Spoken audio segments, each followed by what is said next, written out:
I often give my first-time home buyers advice that instead of buying a single-family home, they should try and buy a multi-unit property that they can also live in.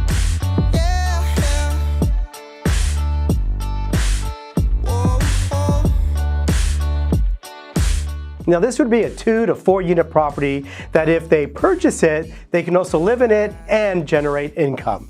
Now I have lived by this advice myself and have purchased 2 different 4-unit properties that me and my wife have lived in before buying our current home. Is it easy to do? In theory, sure. But as you start your search, you're going to find fabulous multi-unit properties that you want to live in, but the numbers just don't work out and it makes no financial sense. And then you're going to see some serious cash cows that make great financial sense, but you wouldn't want to live in them. Now, buying a multi-unit property instead of a single-family home will mean you're making sacrifices. Instead of being in a 2 or 3 bedroom home that's 1,200 to 1,700 square feet, you might be in a 1 or 2 bedroom unit that's more like 700 to 1,200 square feet, if you're lucky, that is. When you buy multi-unit property, you're also buying neighbors. Neighbors who are gonna knock on your door and tell you they have an ant problem at 10 o'clock on a Sunday night, or complaining that their sink is clogged.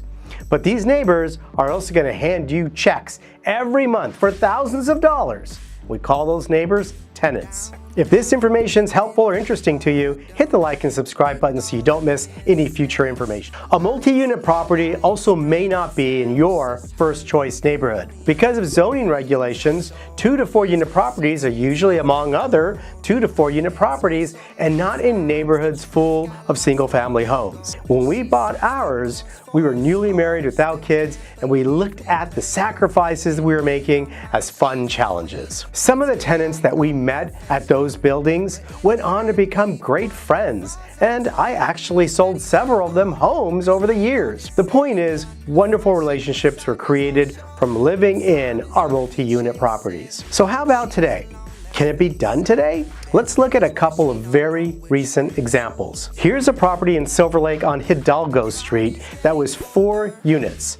It was originally listed for $1,720,000 and was eventually reduced to $1,550,000 before finally selling for $1,154,000. It took 95 days to sell. Now let's say you bought it for $1,154,000. You put 20% down. Even at today's 8% mortgage payment, your total payment is $7,923. That's a lot of money, I know. And you might be saying, I can't afford a mortgage payment like that. But guess what? You get to use the rents that the building produces to help you qualify for the loan. Now let's say you live in the 3-bedroom unit and you collected $3,736 from the tenants. Your portion of the mortgage is $4,184. Now, you're still going to get the benefit of the mortgage interest deduction and the benefit of depreciation of the building. So that $4,100 is going to feel like a lot less at the end of the year when you do your taxes. But still, $4,100 is a lot of money. So let's say you're able to live in the 1-bedroom unit. And now you're going to collect $4,700 from the 3-bedroom and the rent from the other 2 units. And guess what? Your portion of the monthly mortgage payment now is only $733. Yes, you heard that right. Now, are there other costs? Of course.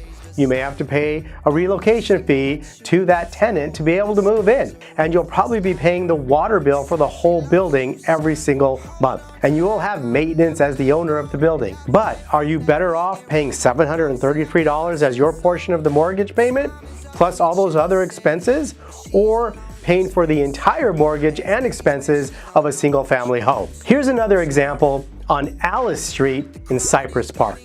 Now this property was originally listed for $1,275,000 before it sold for $1,017,000. If you put 20% down, the mortgage payment is $6,990 a month. Yes, that's a lot of money. But these were all 2-bedroom units that were renting for $1,384, $2,000, $1,274, and $1,500 a month. Now those are actually very low rents for 2-bedroom units, by the way. If you were able to move into the unit paying $1,274 a month and collected rent from the other 3 units, your portion of the mortgage payment would be $2,106. Now that's less than it would cost to rent that unit if it were available today. But guess what? You're the owner. Now, is this easy? No. If it were easy, everybody would do it. Is it worth it? Heck yes. What is it going to take to make something like this happen for you?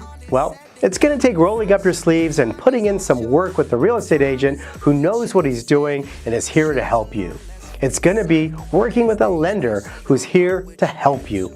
It's going to mean making some sacrifices today that you will thank yourself and your family will thank you for in 20 or 30 years. Now maybe you're saying, I don't have 20% to put down on any of these properties.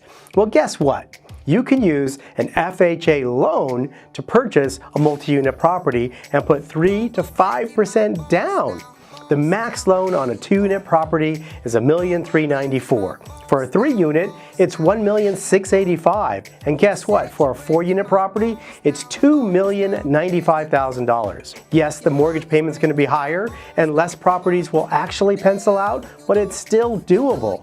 I used an FHA loan to buy my first property, and you can too. So if buying a 2 to 4 unit property sounds interesting to you, give us a call. Let's walk you through it. Let's see what it would look like for you to be a homeowner and a landlord.